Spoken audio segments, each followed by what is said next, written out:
Ladies and gentlemen, it's a special interview and lecture on the Paul Leslie Hour. This informational episode, entitled The Real Karl Marx, is an in-depth talk about German philosopher and political theorist Karl Marx. The Real Karl Marx presents noted speaker Dr. Douglas Young, a novelist, columnist, and educator. There's much to learn about Karl Marx, but we ask you to consider going to www.thepaulleslie.com/support. You can help get more of this content available to everyone. So, let's begin.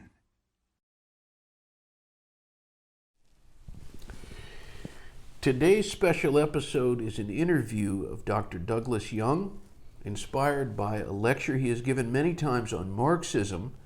We will seek to answer the potent question, who was the real Karl Marx?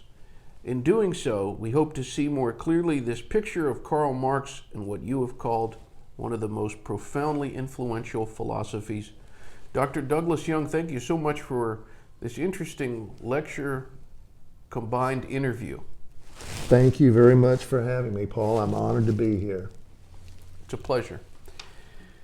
Do most people know who the real Karl Marx was? I don't think so.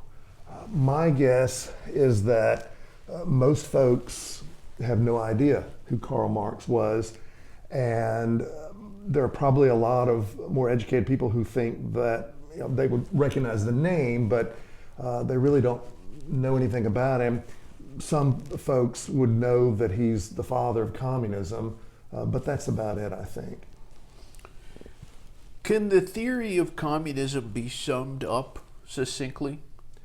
I think so.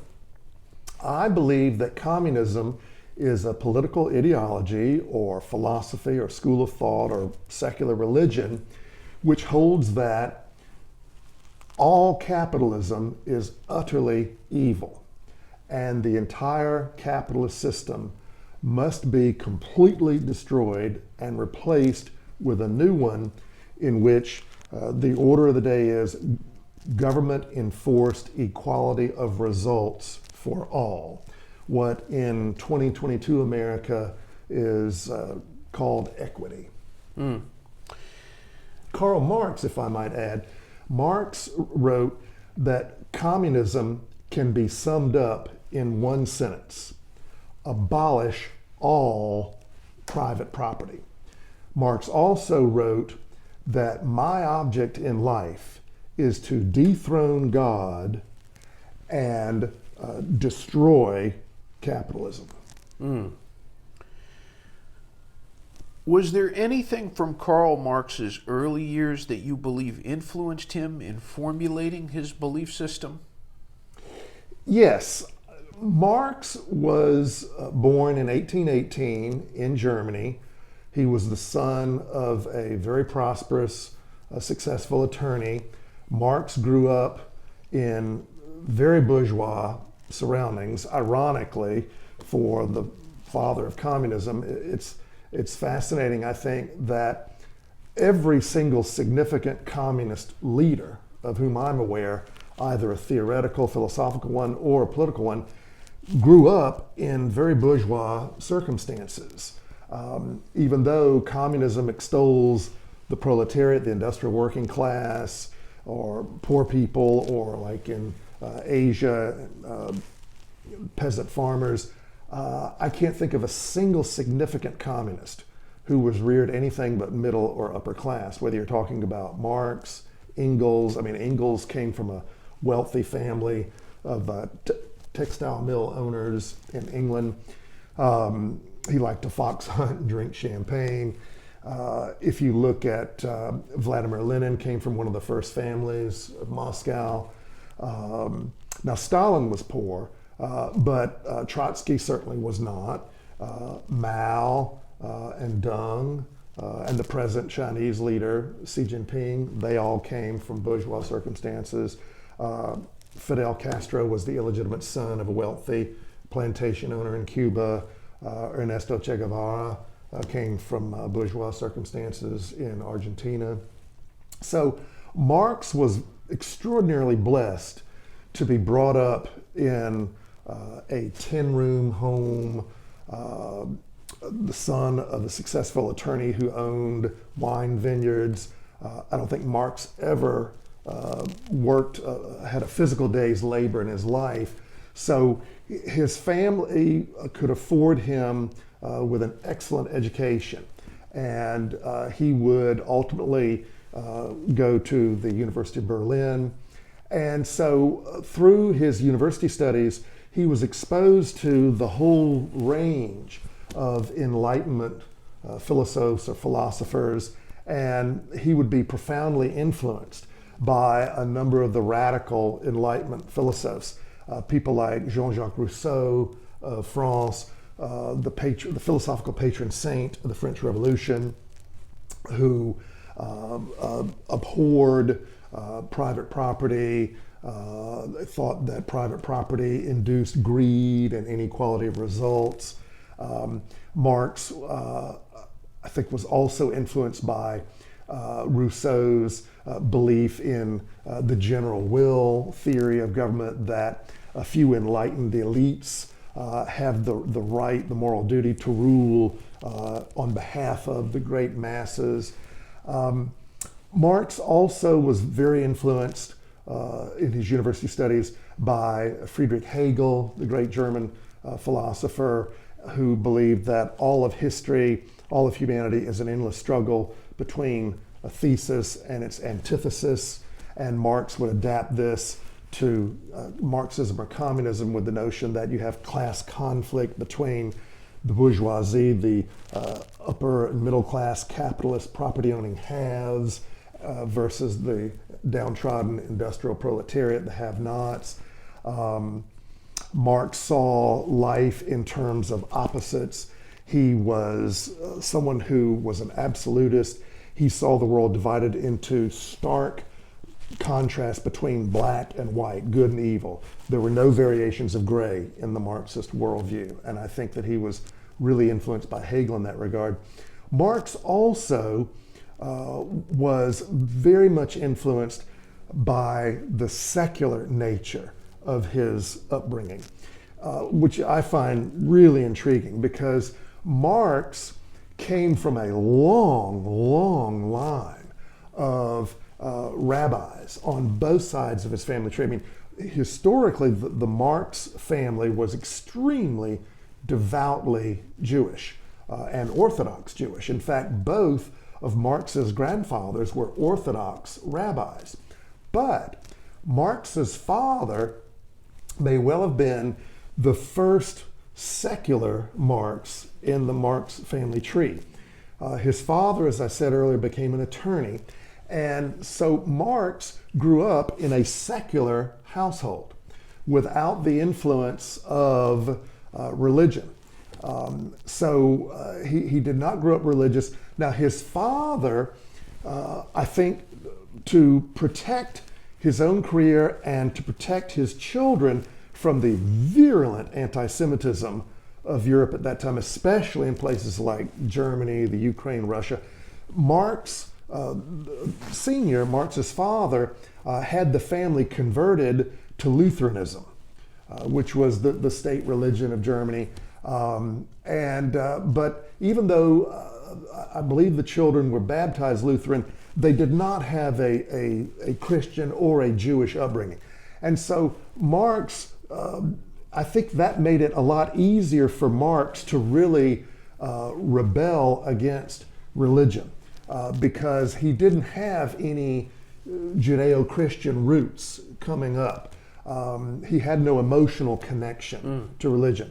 So I think the secular nature of his upbringing, and also the fact that his affluent family could afford to give him an outstanding education, and the fact that Marx came up an upper middle class, thoroughly bourgeois elite. Marx was a very arrogant person who, as the old saying would go about a lot of arrogant people, did not suffer fools gladly. And Marx, I think, had a notion that life would be best for everyone if the most educated, enlightened elites Jean-Jacques Rousseau's general will theory again, if the most enlightened, educated elites like Marx were really calling the shots. If you had to describe Karl Marx, what words come to mind? He's a man of significant contrast. Let me be fair. On the plus side, I don't think there's any doubt but that Karl Marx was an exceptionally brilliant person, quite possibly a genius. He was voluminous in his research. He was someone who was intensely ambitious, and I think ambition is a virtue. Obviously, it can be taken too far. Many people do, but I believe that without ambition, very little would be accomplished. I mean, with the exception of Jesus Christ, can we think of any great figure of history who wasn't absolutely eat up with ambition? Ambition is what got mankind out of the caves and straw huts. It was, the young man having the ambition to want to be a big success, to have more accolades and material success than anyone else, and to be able to get the girl of his dreams. It's, that kind of person who is someone who's going to strive, who's going to work hard, who's going to achieve, and who's going to move humanity forward. So Marx was very ambitious. Marx was also, not just for himself, but for mankind. I don't question the sincerity of Marx in wanting to tangibly, physically move and intellectually move mankind several giant leaps forward. I think he was quite Nietzschean in that regard. Marx was someone who was intensely passionate.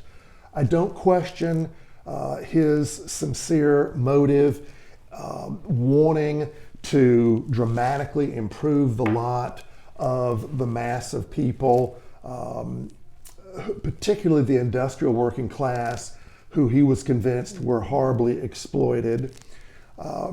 But Marx was also someone who, for all of his brilliance, for all of his discipline, massive amount of research, Marx was also someone who was so passionate, was so prone to fits of emotion, that I think that for all of his intellect, he allowed his emotions to overwhelm his intellect. Aristotle, the great ancient Greek philosopher, wrote that revolutionary change is often connected to emotions or aspects of people's personal lives. Let me read you a quote here from Aristotle. Aristotle wrote, "Men start revolutionary changes for reasons connected with their private lives." And Marx was a rageaholic. Marx, I think Sigmund Freud would have had a field day with Marx, because Marx, I think, is the classic poster boy for someone who allowed, however brilliant he was, he allowed his emotional rage to dominate his theories. Marx, even though he did a massive amount of research, and he really is deserving of the title of the father of the social sciences, Marx believed that it was not enough for a philosopher to merely come up with a highfalutin theory that read well on paper. But Marx believed that every theory of a philosopher, every idea about what is the ideal type of economy or government or social system, he believed that every idea must be backed up with data, with empirical evidence, quantitative data, statistics, facts, and figures. And he did have a massive amount of facts and figures to try to prove his theories. But Marx engaged in a massive amount of cognitive dissonance. Marx had a fixed idea of the way the world operated. And Marx would not allow any countervailing facts and figures or history to interfere with that. Marx was a classic ideologue. A realistic, true scholar is one who has a theory as to how things work, but when he conducts his research, when he gathers his evidence, he does not ignore evidence that contradicts his theory. He embraces all the evidence, whatever it is. And if the evidence contradicts a true scholar's theory, he will then rewrite his theory. He'll adjust his theory. He'll change his theory to fit the evidence. A true scholar, a realistic scholar, makes sure that his theory is appropriate to the facts, to reality. But an ideologue is one who goes into research with blinders on. He's engaged in cognitive dissonance. He deliberately ignores any and all evidence that refutes his theory. He perverts reality to fit his preconceived intellectual theory. And that was Karl Marx. So Marx ignored all data that in any way questioned his theory. He just looked at the facts and figures that backed him up. And Marx did this, I think, because Marx, as brilliant, as much of a genius as he was intellectually, he was a captive, he was a creature of his emotions, and he was a rageaholic. Marx fell out with just about everybody in his life. Whenever he was the secular, philosophical, political equivalent of a religious fanatic. Whenever anyone disagreed with him, for Marx, this was apostasy, this was blasphemy. Marx was very much an Old Testament God. Marx was not very forgiving. So Marx, I think, is a poster boy for the kind of angry intellectual who allowed his rage to really drive his theories. I think his rage, his temper, his emotions really were the I think Freud would say they were the subconscious engine, beneath the surface of that iceberg, beneath the sea, really driving so many of his theories, as smart as he was. He was very much an intolerant person who was not open to open debate. People say that, well, true Marxism, true communism has never really been tried. Marx would have never approved all the violence, all the mass murder, the repression that's been carried out in his name. I think Marx would have. I mean, Marx was very pro-violence. He wanted violent revolution. He wanted to assassinate the Kaiser, the king of Germany. Marx was someone who had a violent temper. It's been said that we are what we do. Yes.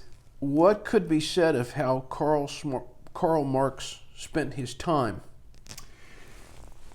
On the plus side, to be fair, he did spend a great deal of time working, particularly in the museum in London. Let's backtrack a little bit. He's born in 1818 in Germany, in the city of Trier in southwestern Germany. And he goes to the University of Berlin. He's a professor, but he's the kind of, he gets a PhD, he becomes a professor, but he's the kind of professor who is not really interested in lecturing to his students and having a give and take open discussion. No, he conceives of himself as an intellectual prophet for communism, for his economic and political and social worldview.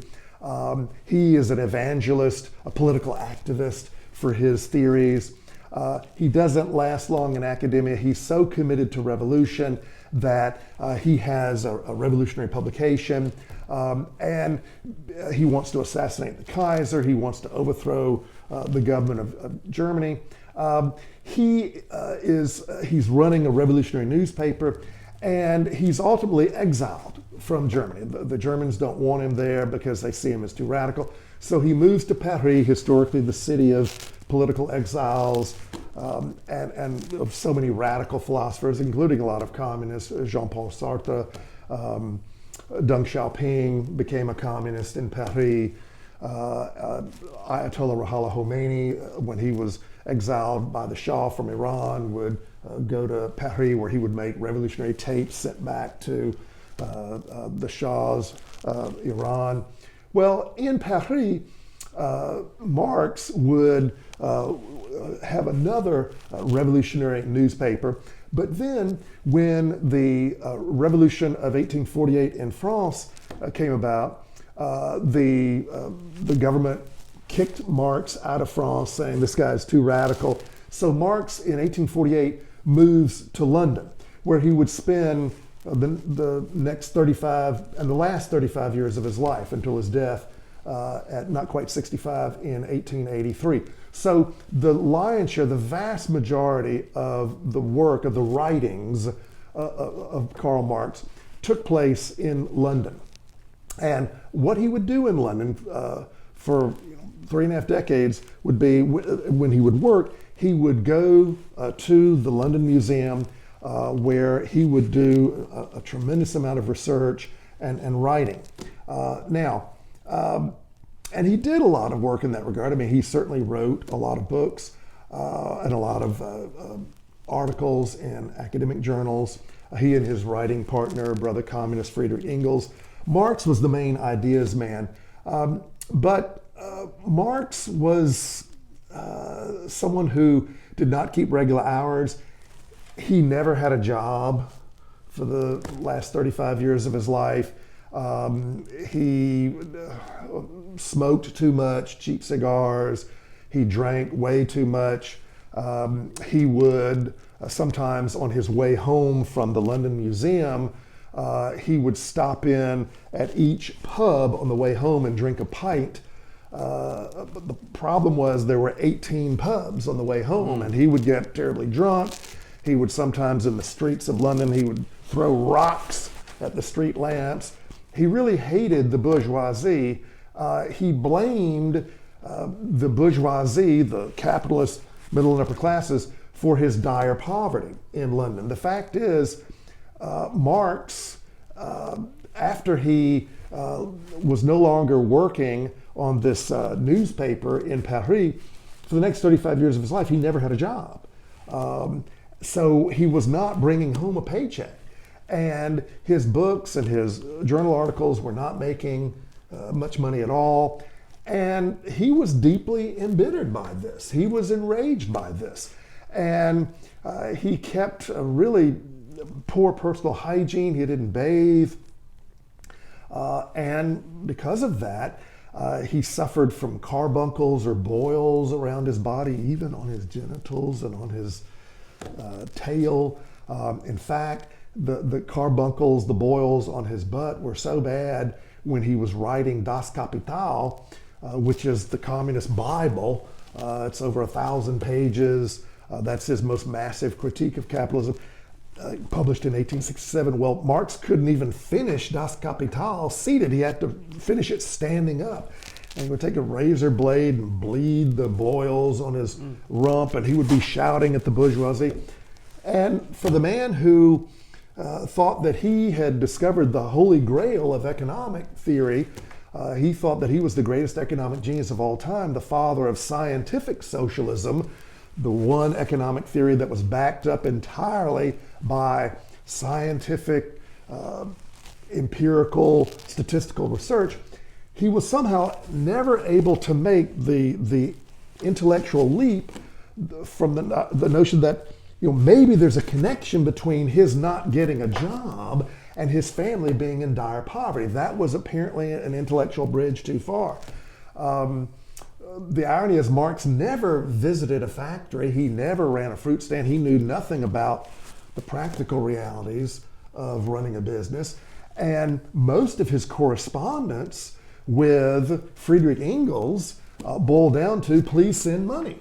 I mean, the irony is Marx was able to feed his wife Jenny and their 3 daughters, even though they were living in dire poverty, and he died with only 250 pounds to his name.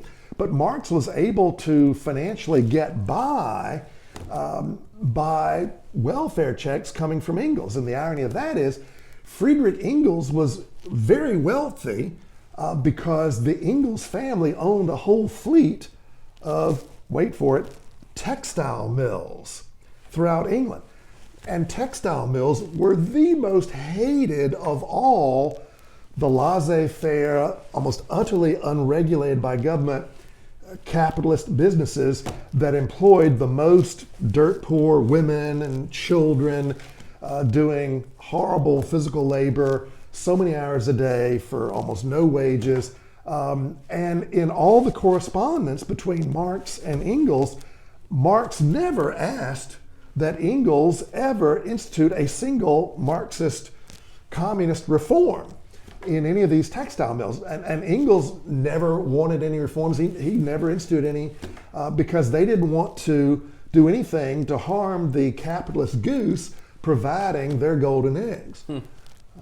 So Marx led an irregular kind of existence. I mean, he didn't have a regular job, so he worked when he felt like it, drank too much, smoked too much, he was in poor health, to be fair, he loved his wife and his daughters, and they were close to him, but he was not a good provider. And even as a family man, critics would argue he was hardly model, not just in terms of failing to provide for the family, but he was unfaithful to his long-suffering wife, Jenny, who, when creditors would come to the house, he would hide and he would get Jenny sweet-talk them into delaying when the debts had to be paid. It's ironic, Marx, the man who loved the working class, even though he was quite poor for the majority of his life, he didn't want to get near any working class people. You know, he sort of loved them in the aggregate, but personally wanted nothing to do with them. He thought of himself as the smartest guy around, who was too good to associate with working class people. And the only working class person he ever knew as an adult was the family maid, who he did not pay and who he impregnated. But he would not claim paternity of the child. He got Engels to claim paternity of the child. The child was given away, grew up to be a carpenter, but Marx had nothing to do with him. And we only know about Marx fathering this illegitimate child from the fact that Engels confessed on his deathbed that he was not actually the father, that it was Marx. So Marx was someone who led a rather irregular existence. So from your reading of some of Karl Marx's writings, like Das Kapital and the Communist Manifesto, is there something that stands out to you?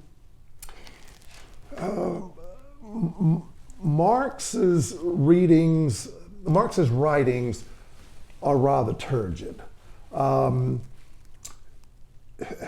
Bible of Communism, the most important Marxist book of all time, the book that is to communism what the Bible is to Jews and Christians, is Das Kapital. It's the over 1,000-page magnum opus of Marx and Engels. Das Kapital is German for capital or money. And it is one long indictment of all things capitalist. It's got a massive amount of data, and you talk about some dry, boring reading. My sweet Cheyenne's late father, God rest his soul, he was a lifelong devoted Maoist, communist, Chinese revolutionary.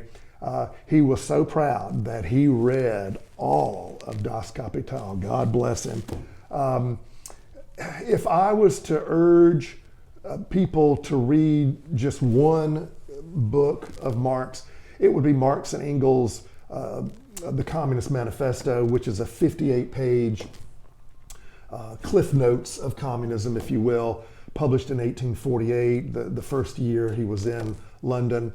And the Communist Manifesto cuts right to the quick. It is the most readable, the least chocked with statistics. It was designed to appeal to working, blue-collar, industrial laborers who had some education, who were literate. And you get all the basics of communism, most all the basics from the Communist Manifesto.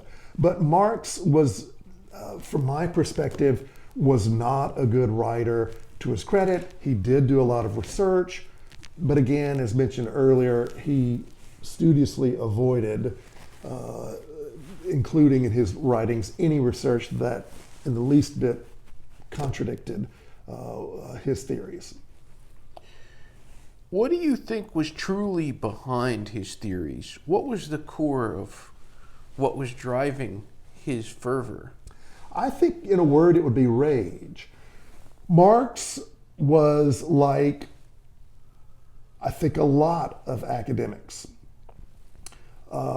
Marx was extremely gifted intellectually, but yet Marx was terribly frustrated in his life.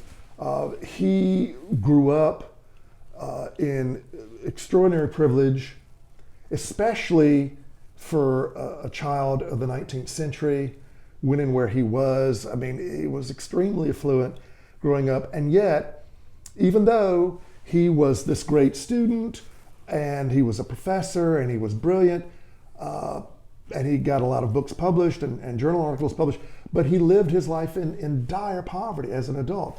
And, you know, it's one thing to go to be living in dire poverty from birth. It's all you've ever known, you accept it. But to have been living in a 10-room home in complete prosperity, and then as an adult, you're so poor and you don't have the comforts of religion because you hate religion, you don't believe in any God, you believe this life is it. That caused Marx deep abiding bitterness. And the fact that the capitalist system afforded so much wealth and middle class status to people with far, far less intelligence, far, far less education, far, far less culture than what Marx thought of himself as having, infuriated him to no end. Marx, I think, hated chaos.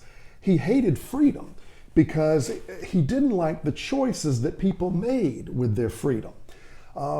Marx was very Rousseauian and Nietzschean in that he believed that an elite class of people at the top of the pyramid, very much like Plato, he believed that an elite class of people like himself should rule things. He believed that people left to ourselves, we devolve into a capitalist order where you have economic freedom, where people do what they want, and there is inevitably massive inequality and chaos. And Marx wanted a very orderly system where everybody is equal, where you don't have these vast gaps between the haves and have-nots. And Marx believed that an egalitarian system would be the only fair system. But I think Marx still thought of himself and other educated elites as the people who should really run the show. And so Marx hated that people had the freedom to think differently. Remember, he was completely intolerant of people who had different points of view. And Marx was quite frank that when a communist revolution came about, that racial trash, as he called it, would of necessity have to perish in what he referred to as a revolutionary Holocaust. So he wanted massive violence, lethal violence against entire groups of people based solely on their group status, who he thought were inferior, who he thought were going to contradict or defy what he thought was the egalitarian order. And he wanted an elite to impose this on people. How did Marx believe communism could be brought on? You mentioned violence here. Right. There are two answers to that. The professional, philosophical, theoretical, official public Marx was quite clear in his writings regarding his belief that there is a natural, inexorable, inevitable, unavoidable economic evolution to the history of mankind. This is sort of the Marxist or communist secular economic equivalent of John Calvin and John Knox's predestination theory for Protestant Christians. Marx believed that history is an unavoidable progression of stages of economic development for mankind. And we cannot avoid these stages no matter what we do. No, the individual is irrelevant.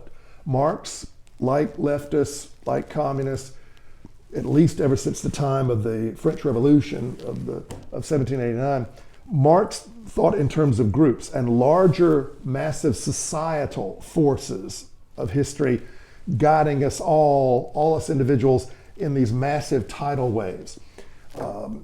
This is very much like the discipline of sociology, and Karl Marx, along with Emil Durkheim, is a founding father of sociology.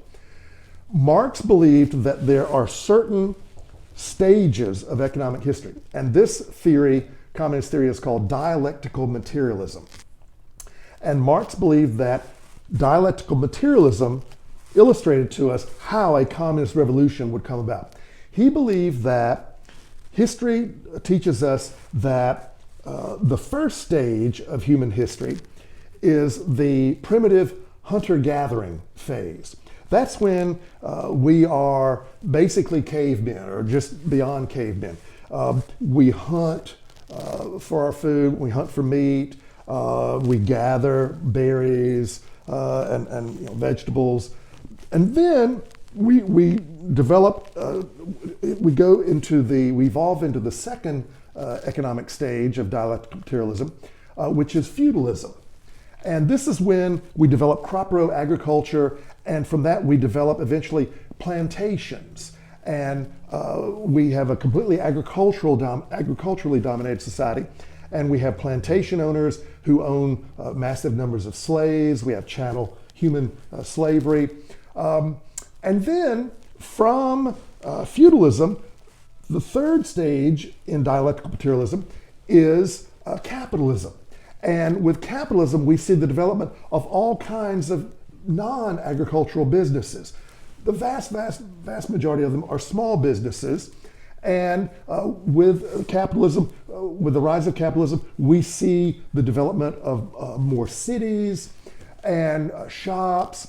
And then from capitalism, we develop into the fourth stage of dialectical materialism, which is the Industrial Revolution, the industrial phase of capitalism, where small businesses become increasingly superseded and dominated by great big businesses, centered around ever larger factories with industrial equipment.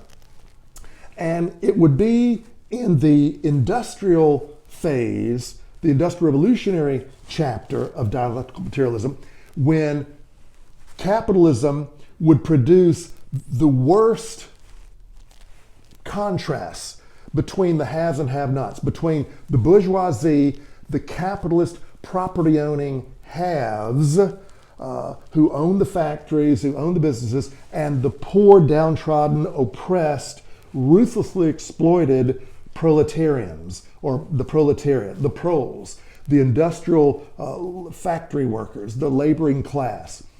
And of course, this would be extended particularly by Chairman Mao in China and Ho Chi Minh in Vietnam to include the mass number of peasants. And Lenin and Trotsky and Stalin would include the peasants as well in Tsarist Russia, because Russia was certainly not industrial, nor was China when they had their revolutions. That's the great irony. No communist country, no country that had a communist revolution ever had one come about the way that Marx theorized it would through dialectical materialism, but I'm getting a little ahead of myself. Well, in the industrial phase of dialectical materialism, when you have the worst excesses of capitalism, when you've got the working class working incredibly long hours, 10, 12 hours a day, 6 days a week, with pitifully low wages, no labor unions, no voting rights, no welfare for the poor, just horrible conditions. So many of the factory workers in the London of Marx's time were living in dilapidated, crowded, disease-ridden, rat-infested, company-owned housing right next to the pollution coming out of the factories. And they were buying their groceries, their goods from company-owned stores. I mean, they were deeply in debt to the factory owners. They were really the urban equivalent of rural Southern sharecroppers in the 19th and early 20th centuries. And to be fired at one of these factories was to automatically sentence yourself and your wife and children to homelessness. And so Marx believed the fix was in. He thought things were so bad that a violent revolution, an uprising of the downtrodden, oppressed proletariat was inevitable. And so the next stage of dialectical materialism would be a workers' revolt, a revolution of the proletariat, in which they would take up arms and they would violently overthrow and murder the bourgeoisie, take over the factories, take over all the means of production. And Marx believed that there were 4 means of production: capital, land, raw materials, and labor.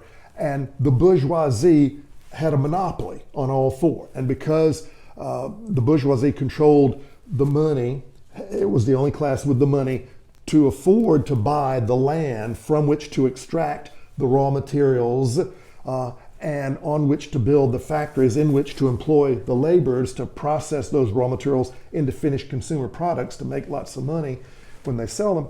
Marx believed that because the bourgeoisie had a monopoly on the 4 means of production, the bourgeoisie controlled the entire economy. And the government was but a puppet, a pawn of the bourgeoisie. Marx's theory of economic determinism holds that all change, all political, social, and every other kind of change in society is predetermined and dictated by economic change. And Marx believed that once the industrial working class overthrows the bourgeoisie, destroys it, will then enter the next phase of dialectical materialism, which is the temporary dictatorship of the proletariat, in which the proletariat is now running the factories, is now manning the suites, if you will, is controlling the government. But Marx believed that this would be a brief phase. It was the temporary dictatorship of the proletariat. Then, from the temporary dictatorship of the proletariat, we will evolve, Marx believed, into the socialist phase of dialectical materialism.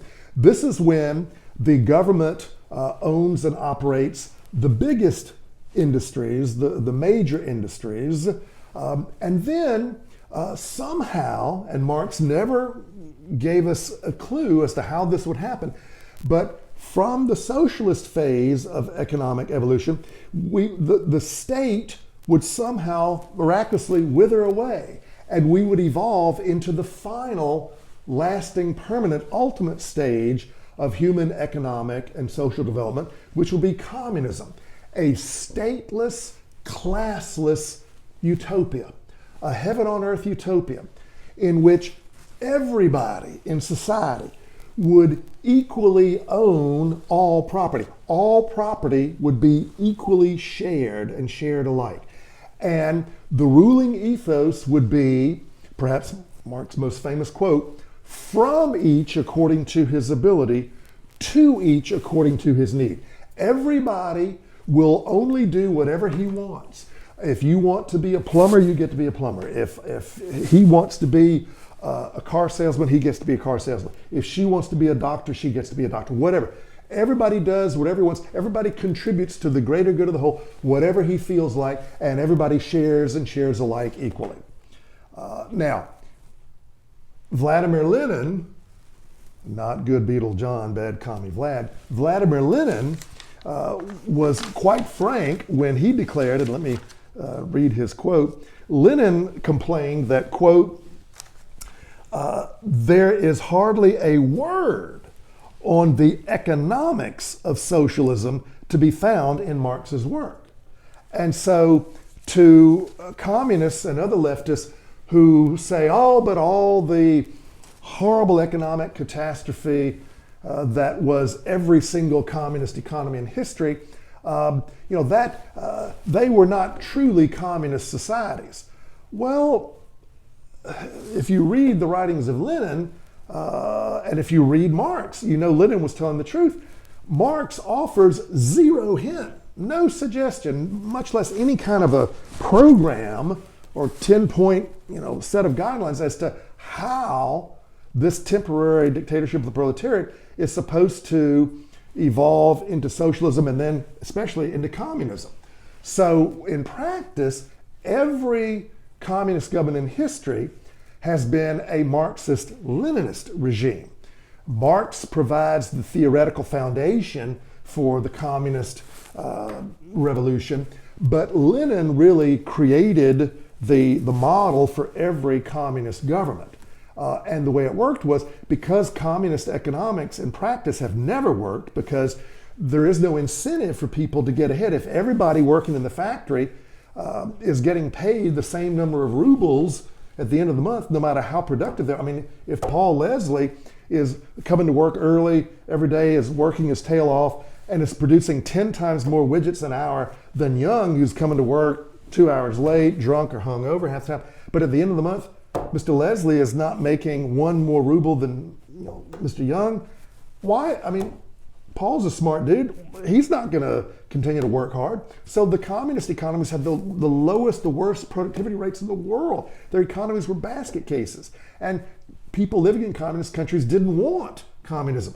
And so every communist government quickly devolved into a totalitarian regime, having total government control over every aspect of people's lives to avoid an anti-communist revolution, to prevent the inevitable resistance to it. I mean, Lenin had to lead, along with Leon Trotsky, the red-white civil war in Russia, in which millions of people were killed. Immediately, the Russian people wanted to overthrow this brutal communist government. So in fact, every communist government has had to resort to brutality to stay in power. And in fact, every communist government has been dominated by a small elite, either one man or a group dictatorship, in which this sort of educated, technocratic, intellectual class of people has dictated economics and everything else to everyone else. So that was Marx's theory as to how a communist revolution would come about. In practice, Marx was always extremely impatient for revolution. He wanted revolution right here, right now, whether or not the country he was in was, according to his own theory of dialectical materialism, remotely ready for revolution. Marx, the greatest economic prophet of all time, he believed, Marx thought that the first nation to have a communist revolution would be the United States of America. Because in Marx's lifetime, particularly by the war between the states, the US had the biggest, most dynamic, most developed capitalist economy. And around 1870, fueled by the war between the states, the US overtook the British Empire, overtook the United Kingdom as the world's greatest single economy. And Marx absolutely idolized Abraham Lincoln. Lincoln was his greatest political hero. Marx wrote a fan letter to Lincoln. Marx saw Lincoln as the great liberator of not just the slave, but of also the downtrodden Yankee industrial working class who no longer had to compete against free labor in Dixie. So, but Marx he agitated for revolution right now. And it's so abusing, I don't know if that's the right word, ironic, that's probably a better word for it, that not one single industrialized capitalist nation has ever had a Marxist-style communist revolution. So dialectical materialism has not panned out at all. The first successful communist revolution, successful in the sense of overthrowing the previous order and establishing a communist government, was of course in Tsarist Russia. But the irony of that is Tsarist Russia was not remotely an advanced industrialized capitalist nation. I mean, first of all, it was still a feudalistic society. The Tsars legally owned all Russian land. The Tsars were still in effect worshipped as religious icons by the mass of Russian peasants.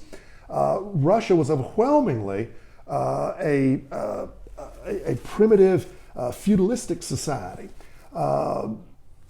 And because the Tsars owned all property, even theft was treason. Theft was stealing from the Tsars.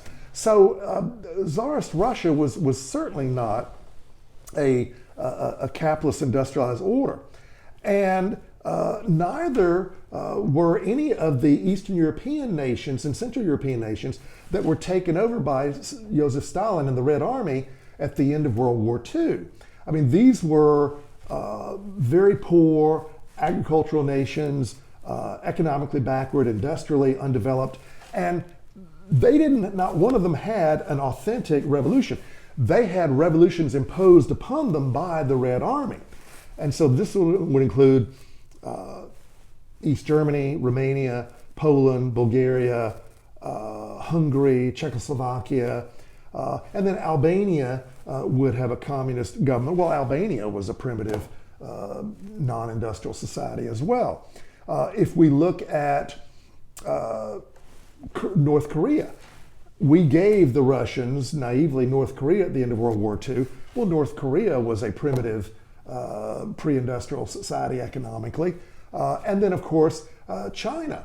Chairman Mao and Zhou Enlai and Judah and Deng Xiaoping, they did not have a successful communist revolution in anything remotely approaching an advanced industrialized capitalist China. The China of Generalissimo Chiang Kai-shek was quite backward economically.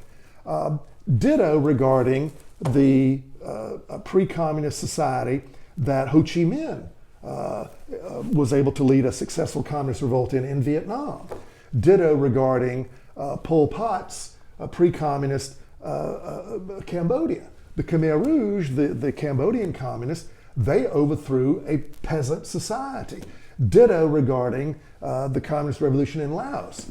If you look at the communist revolution in Cuba, the communist revolution in Cuba had not reached the advanced industrial capitalist stage that Marx said that you had to see in a society before it would be ripe for an authentic communist revolution.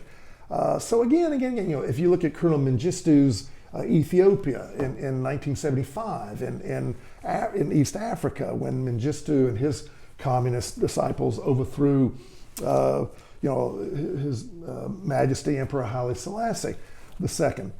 So there has never been a single communist revolution that followed the script of Marx's dialectical materialism. But the reality was Lenin and Stalin and Trotsky and Mao and all the rest of Marx's disciples, they were consistent with Marx in that, like Marx, they agitated for revolution in their lifetime too. So you've got sort of two parallel tracks here. In theory, the communist theoreticians, they hold that, oh yes, Marx is right with dialectical materialism, but we need to speed things up. Yeah. We need to, if we get the opportunity, if we get the chance to have a bona fide communist revolution right now, let's do it. Let's speed up history. And keep in mind, Marx and all these communists are atheists. They don't believe in a God or an afterlife. They believe this life is it. They believe that the only heaven we can ever create is what we can create on this earth. And this life is our only life. So why wait? Let's have the revolution right here, right now. And look at all this terrible injustice right here, right now. If we can skip a few stages in dialectical materialism, all the better. We can revolutionize for the better by light years, and all the sooner the quality of life for the masses of people. So Marx believed in theory intellectually that societies, had to undergo this set predetermined set of stages, but in reality, communists have always pushed for revolution right now. And they would use whatever tactics would succeed. Lenin was quite frank when he said, look, we are going to cheat, we're going to lie, we're going to murder, we're going to use terror, whatever it takes to achieve a revolution, right here, right now. The Bolshevik Party, the Communist Party of Russia, even had an official terror brigade, and it assassinated people. Joseph Stalin was a bank robber and a blackmailer. He would go to businesses, oil companies, and he would say, "Donate money to our party. We'll burn down your oil refinery." And truth, as Dennis Prager says, is not a left-wing value. If truth can serve the revolutionary cause, great. But if lying serves it, lie. These are Nietzscheans. They believe that the communist leaders are the ultimate elites, and they can be their own gods and create their own order, their own rules. The very term politically correct is a Soviet Communist Party term in the 1930s to justify, to rationalize when the Communist Party of Russia had to deviate from Marxist-Leninist writings or teachings or dogma or theory. We're deviating from official Marxist teachings, but it's politically correct. The party needs to do this for the sake of the revolution. It's okay. Ultimately, again, we come back to rage. This outrage that there is massive injustice and we've got the means to change it right here, right now, if we will only seize our opportunities. So was there a racial element to Karl Marx and his theories? Absolutely. Karl Marx, and this is a great irony, because after World War II, when the 3/4 of the world's present countries were still colonized by overwhelmingly white, Judeo-Christian, capitalist Western European societies, especially, of course, the British and the French, the Dutch, the Belgians, but also there were American colonies as well. Well, after World War II, most of the world's peoples who are colored, who are certainly in the 1940s, 50s were much poorer than European, Eurocentric societies like Western Europe and the US. Most third world peoples in Latin America, Africa, Middle East, Asia, they wanted independence. And the bulk of the independence movement, revolutionary, anti-colonial leaders were communist, or at a minimum socialist, but they were all influenced very significantly by the writings of Marx and Engels. And they, like Ho Chi Minh in Vietnam, even the African National Congress in South Africa, all over the third world, they linked colonialism and all the racism and racial oppression that did come about thanks to that white colonialism. They linked that with capitalism. So in their minds, white racism against colored people was inextricably linked to capitalism.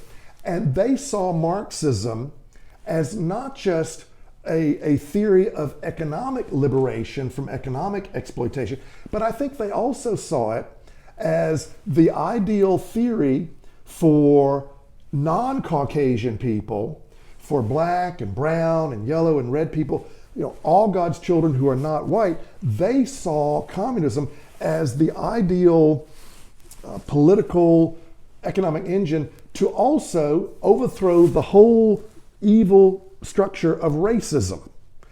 They saw capitalism and racism as inextricably linked, okay, fitting together like a hand in a glove. What is so ironic about that is that the founding father of this supposed liberation theory or revolutionary doctrine, communism or Marxism, the irony of that is that Karl Marx was a virulent racist. He was extremely bigoted. And even by the standards, even by the backward racist standards of the mid-late 19th century. And it's all the more appalling, I think, when you consider that Marx was one of the most educated people in the world. I mean, he was one of the first PhDs. He was extraordinarily well-read. He considered himself a very erudite, scholarly, intellectual, and there's no doubt that he was. But Marx was completely bigoted. He totally dismissed all rural people as, quote, rural idiocy, end quote. Marx had real disdain for East Europeans. He really dismissed the Poles. He completely denigrated Spanish as degenerates. He completely dismissed Mexicans as Spanish degenerates. Marx, I'm sorry to say, referred to black people as the N-word. Marx was also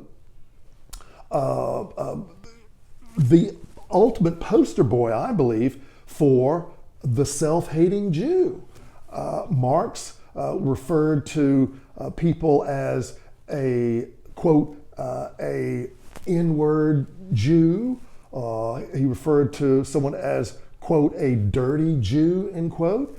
And I'll read you from Marx's own writings about his own ethnic and religious group. Marx wrote that, quote, "What is the worldly religion of the Jew? Huckstering.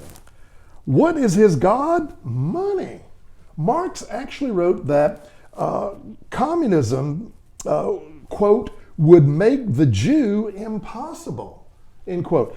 In Marx's own essay on the Jewish question, published in 1844, Marx wrote, quote, "Money is the jealous God of Israel, in face of which no other God may exist.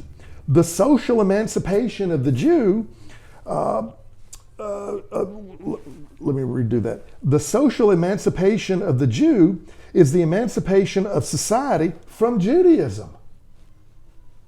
And Marx further wrote that, quote, "racial trash," end quote, would have to perish in a, quote, "revolutionary Holocaust." Now, all of that I've just shared with you would fit in very well in the pages of Der Stürmer in Nazi Germany. That could all have easily been written by Hitler's propaganda minister, Joseph Goebbels, in Der Stürmer, or any other virulently anti-Semitic and racist Nazi publication.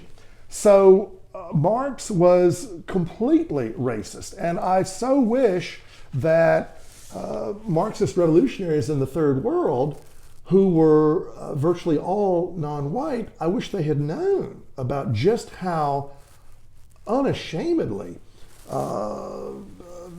completely racist and bigoted and ethnically prejudiced and religiously bigoted Karl Marx really was. I mean, Marx was an intellectual version of an Archie Bunker, quite frankly, but with a much stronger mean streak. I mean, Marx, I don't know that you can get a whole lot more graphic than calling people racial trash needing to perish in a revolutionary Holocaust.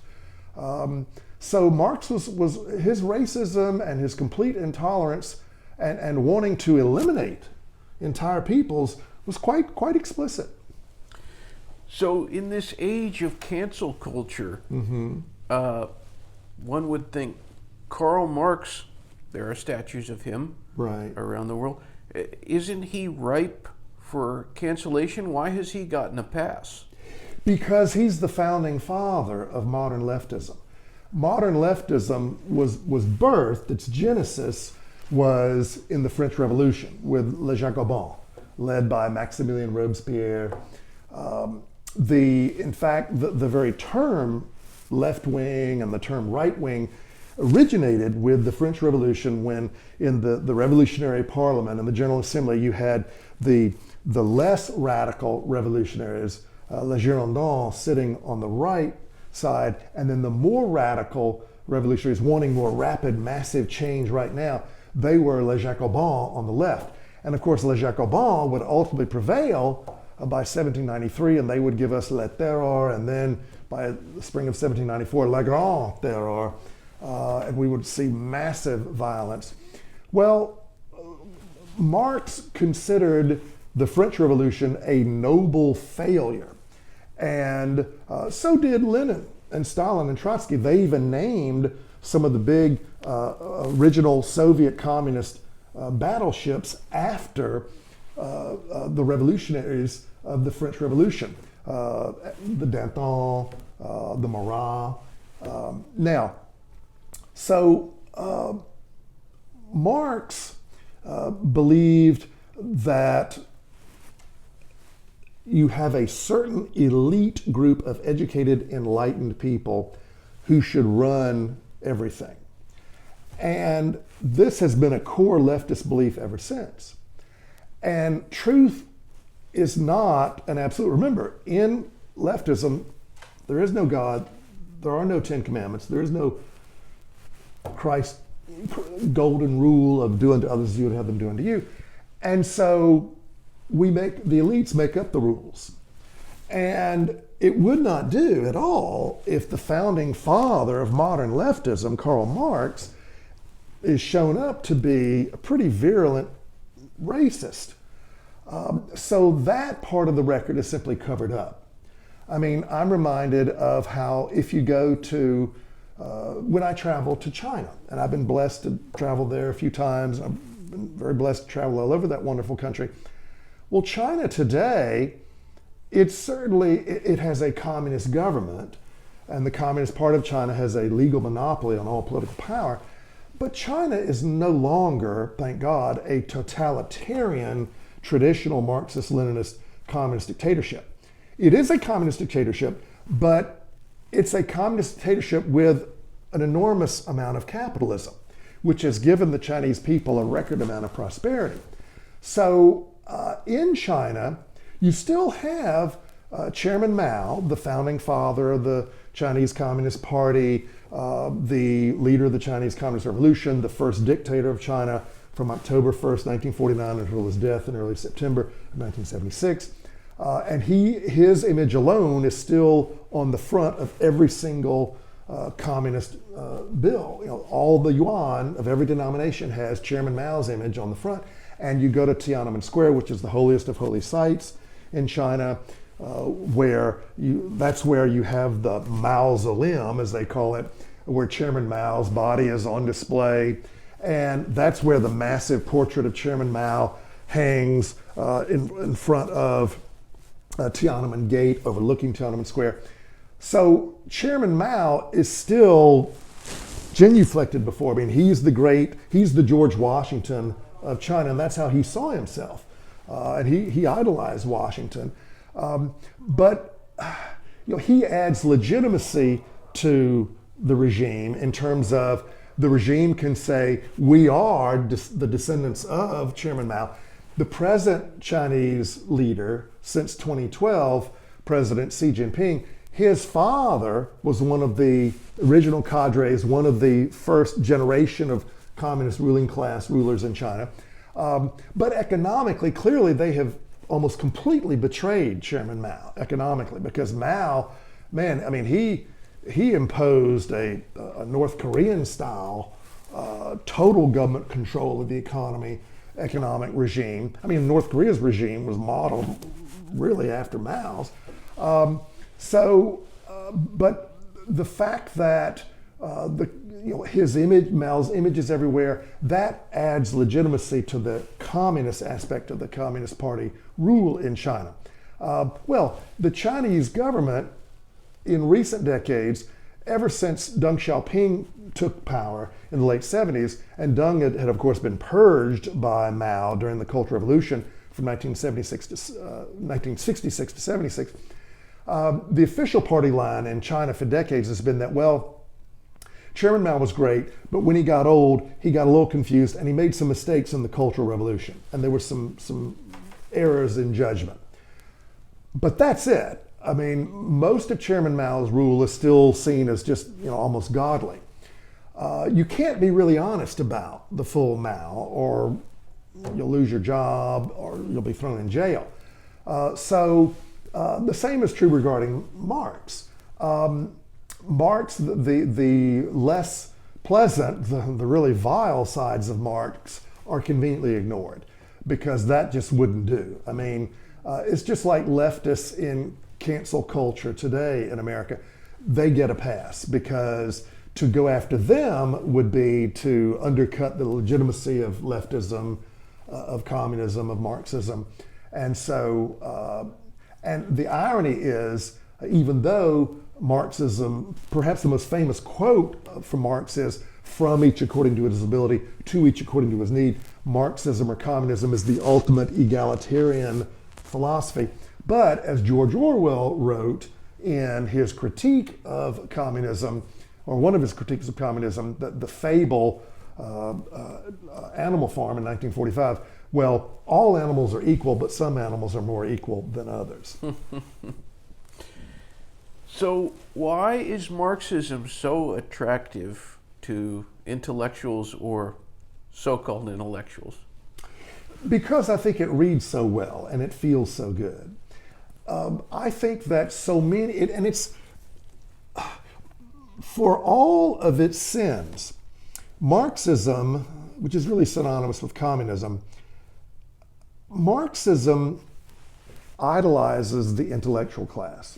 And I remember reading, and I wish I could remember who to give credit to, but a long time ago I read, someone wrote that even in oppressive communist societies where intellectuals are thrown in prison for speaking out against some policy of the ruling communist regime, intellectuals feel important in communist societies because communist governments really do revere intellectuals. And if you're an intellectual in a communist nation who criticizes the communist government and you lose your job, or you're demoted at the university, or you don't get a promotion, or you're even thrown in jail, or you're thrown in internal exile, you're put under house arrest, like say Alexander Solzhenitsyn was in Russia, or Andrei Sakharov.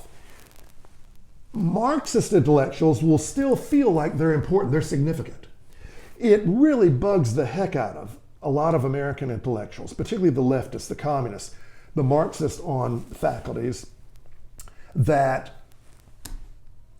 basketball players, football players, baseball players, rock stars, movie stars, TV stars, entertainers are light years more famous and feared politically. Their endorsements, their views politically, who they endorse for public office are taken light years more seriously than the views of some obscure Marxist or frankly any other kind of professor in this country. That bugs the heck out of intellectuals.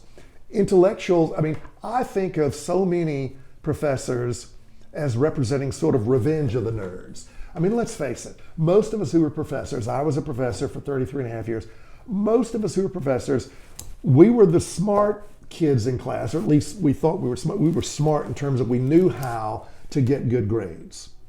A lot of us have no common sense and don't know how to come in out of a shower of rain, but we're grade savvy, right? we're intellectually smart. And I think it's true, the old adage that in college, the B students will end up working for the C students and the A students will teach. Most of our politicians were not A students. So many of them anyway. I mean, they were, and so many weren't even C students. I mean, gosh, you look at Franklin Roosevelt was a C student. And you look at, Dan Quayle, I don't think released his grades. I don't think Barack Obama released his grades. When George Bush II gave the commencement address, I think at Southern Methodist University, he closed his commencement address by saying, to those of you who are graduating with honors, I offer you my great congratulations. And to the C students, let me just remind you, you too can become president. So let's face it, so many professors are quite arrogant elitists. They believe that they're the smartest people and they really should run society. And it bugs the heck out of them that they don't and that they're really ignored, that they're irrelevant. Also, think about it, professors by definition are dictators over their little fiefdom. The power differential between the professor and his students is absolute, it's total. The professor has complete control of that classroom. And he may, particularly if he's on the left, say, don't call me Dr. Young, I'm Doug. He may not, probably if he's a leftist today, he won't wear a suit and a tie. He may wear flip-flops and short pants to class. But absolutely, he's the king of his classroom and the king of his office. And the way tenure works, unless he really gets out of line, he's got lifetime employment. And it's very easy to intellectually and even physically isolate yourself as a professor in that campus ivory tower, where you're kind of a big fish in a little pond on campus. You got a lot of students who may idolize you. You may see yourself as, like Marx did, as an evangelist for revolution.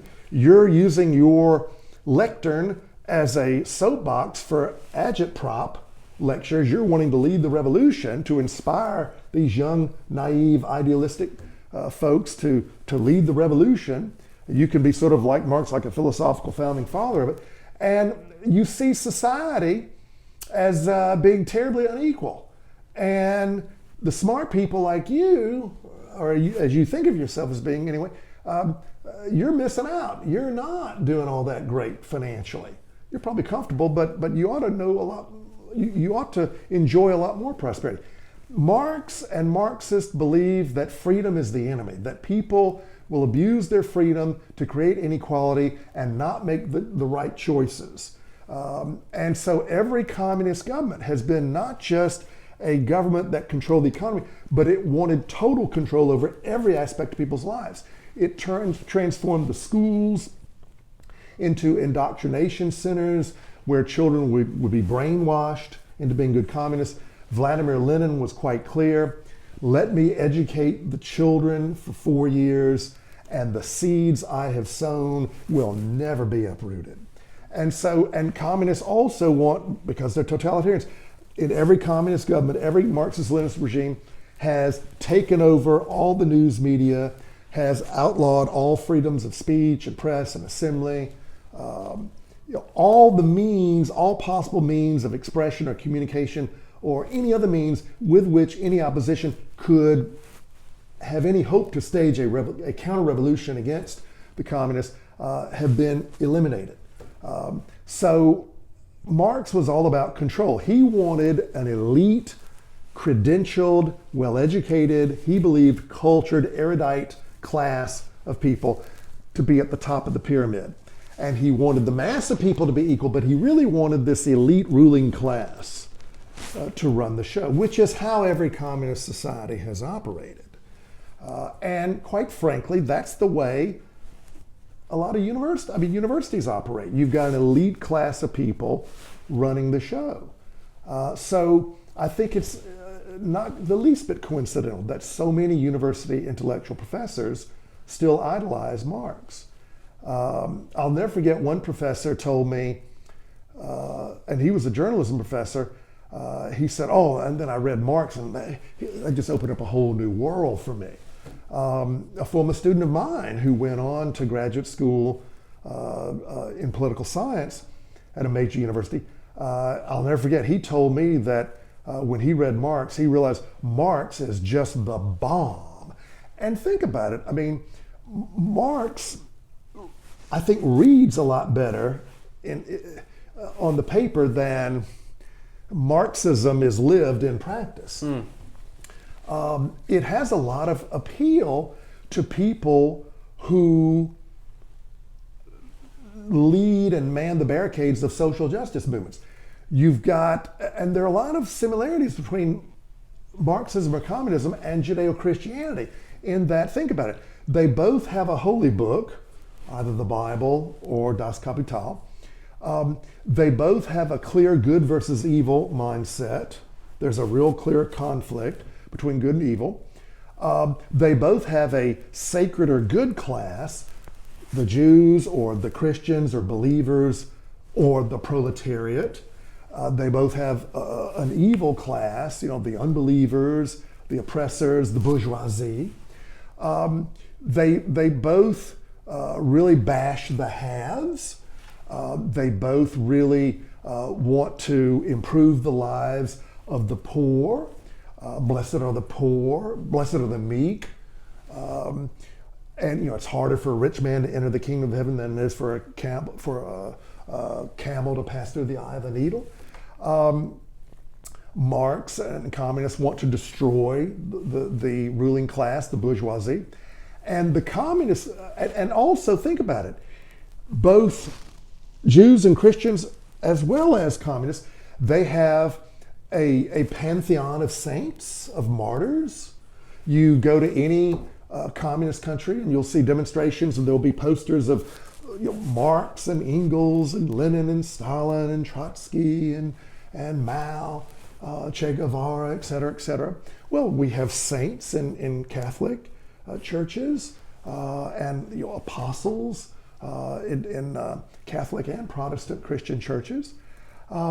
Both believers, both Jews and Christians, as well as Marxists, have arguably a pretty similar vision of heaven. It's just that the Marxists want to create a heaven on earth right here, right now. But really, I think the basic vision or structure of heaven for both is the same. I think that Jews and Christians believe that heaven is a place where everybody is equal. I don't think Jews and Christians believe that there's a government in heaven. I mean, God rules, but there's no governmental structure. You have a withering away of the state.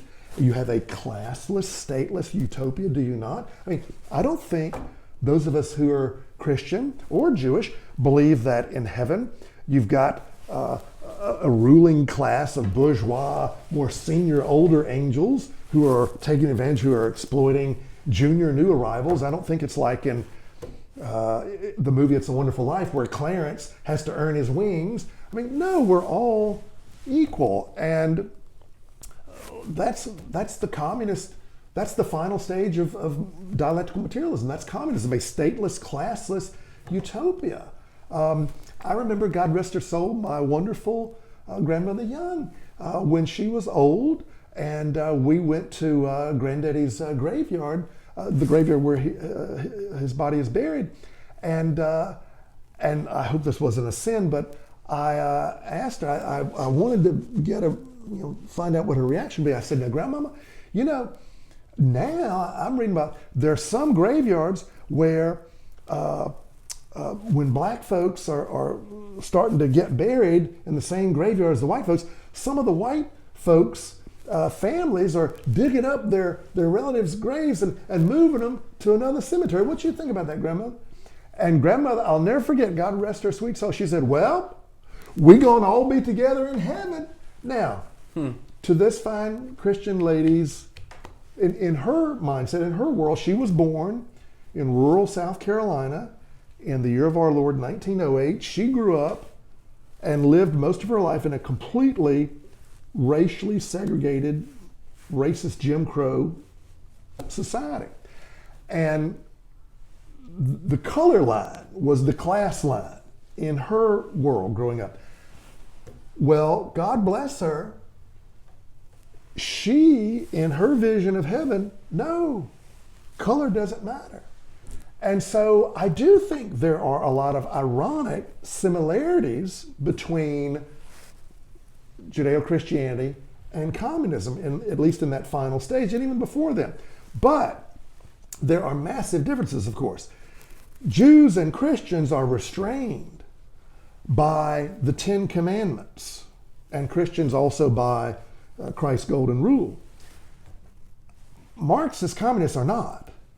And I find it a great irony that so many secular people stereotype the Judeo-Christian God as a really harsh, constipated, judgmental God.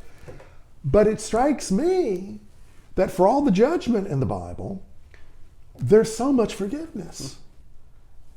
And I don't see any in the communist world of present-day cancel culture.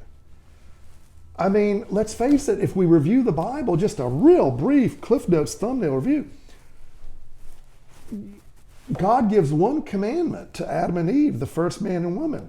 Thou shalt not eat of the fruit of the tree of knowledge of good and evil. Thou shalt not eat any forbidden fruit. Well, what's the one thing they do? They eat. That's one of the first things they do. They eat the fruit of the forbidden tree of knowledge of good and evil. Well, yes, God does cast them out of the Garden of Eden, but he still loved them. Hey, Adam still lived to be 930. And golly, look at who did God choose to save humanity from the flood but Noah, who got drunk. And then, wow, who does God choose to lead the Jews out of Egypt into the promised land to liberate them from the evil Pharaoh? But Moses, a murderer. And wow, who does God choose to be king of the Jews? David, an adulterer who ordered the husband of his paramour, of his mistress, to the front line, to the point of the spear, knowing he was likely going to be killed in battle as he was. But yet God still loved him, still let him be king of the Jews. Look at the disciples, the 12 disciples of Christ. All 12, when Christ is arrested and crucified, all 12, they ran away in fear. And Christ's favorite, Peter himself, denied Christ not once, not twice, but thrice, knowing Christ. So it strikes, but yet God still loved all of them and forgave all of them. So it strikes me that the God of the Bible is remarkably forgiving. You know, on the cross, you know, in Calvary, one of the two crooks who was crucified on either side of Christ, you know, was talking to Christ, and Christ said, you know, you will see me in heaven. You will be in paradise. You know, Christ forgave his sins. Now, I have yet to find any forgiveness in communist societies. I mean, in secular societies, there is no forgiveness, and context doesn't count for anything. I mean, let's not forget, the same Marxist revolutionaries who tore down all these Confederate statues in recent years, they didn't just tear down Confederate statues. They tore down statues of Christopher Columbus, statues of Father Junipero Serra, statues of Abraham Lincoln, George Washington, General and President Ulysses Grant, President Teddy Roosevelt, even Frederick Douglass, who I would nominate for the title of the most inspiring, quintessential American success story of all time. A man born in slavery who beat up the slave breaker, who then escaped from slavery, became I believe, the greatest abolitionist leader of all, a phenomenal public speaker, speaking not just here but in Britain, who would be important in the Underground Railroad, helping to free brother and sister slaves from bondage, who would be the first great black civil rights leader, great advocate of labor unions, of women's rights, first black newspaper editor, minister, ambassador in Haiti. I mean, first black man invited to the White House, yes, to President Lincoln, first black presidential advisor of Abraham Lincoln. I mean, Frederick Douglass, he is the ultimate poster boy for the ideal self-made great American man. But yet he's a target too. So context counts for nothing. If you've ever done anything that doesn't fit the diktats of present day political correctness, you must be destroyed. But of course, there are exceptions. People like Marx and Mao, Lenin, you have to ignore them. Mikhail Gorbachev, for example, when, to his credit, when from March of 1985 until when he was overthrown in August of 91, during his 6.5-year run as the leader of Russia, and to his enormous credit, he did free a record number of political prisoners. He did stop the censorship of so many books. He did institute a number of capitalist reforms, but he never went after Vladimir Lenin. He only went after Stalin. He could not go after the founding father of the Russian Bolshevik Party because that would so undercut the legitimacy of the whole regime, which is why the communist rulers in China will never criticize Mao beyond the Cultural Revolution. And of course we now know, we've only learned in recent years, that Mikhail Gorbachev, it's interesting, before I mention this little tidbit of history, let me preface it with this. President Reagan, when he would meet with Gorbachev, it struck him that Gorbachev would mention God in some of their discussions. And afterwards, when Reagan would talk with some of his advisors, he would tell them, he would exclaim, I can't help but think that this man is a believer. He keeps mentioning God. I don't understand. Wow. Well, we now know, it came out just a few years ago, Mikhail Gorbachev was a closet Christian. Yes. His grandmother was a devout, I can't remember if his mother or grandmother, I think maybe his mother, was a devout Christian. And even after the communists took over, this mother or grandmother who was very important to him, still was a devout believer and worshipped privately, secretly at the home. And Gorbachev was a quiet Christian. And brother, does it not really explain a lot about his rule? Yeah. The one significant communist ruler in history who did free large numbers of people was secretly a Christian. Now, he could not dare mention that in public. That would completely undercut his communist legitimacy. But it really now makes so much of what had heretofore been inexplicable about his rule now explicable.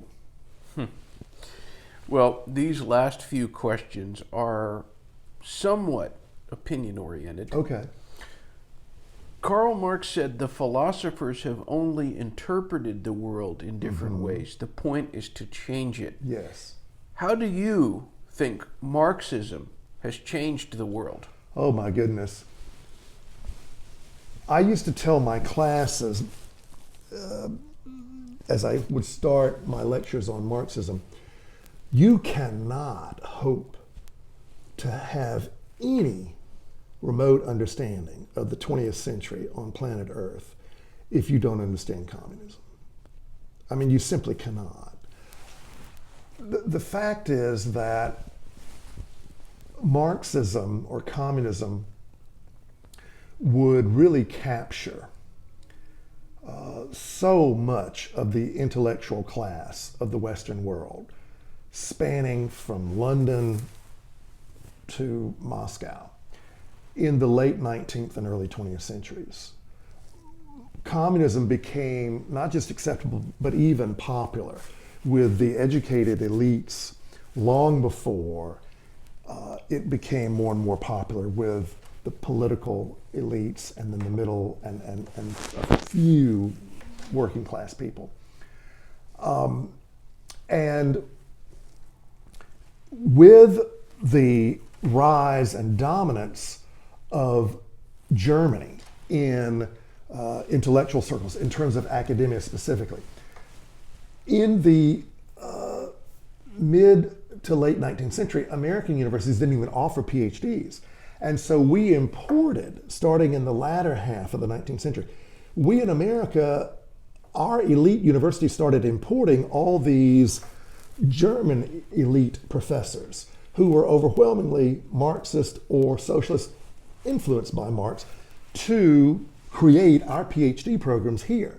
And so higher education in America, as was the case all over the Western world, in Western Europe, became dominated by the German Marxist or Marxist influenced scholars from the late 19th century on.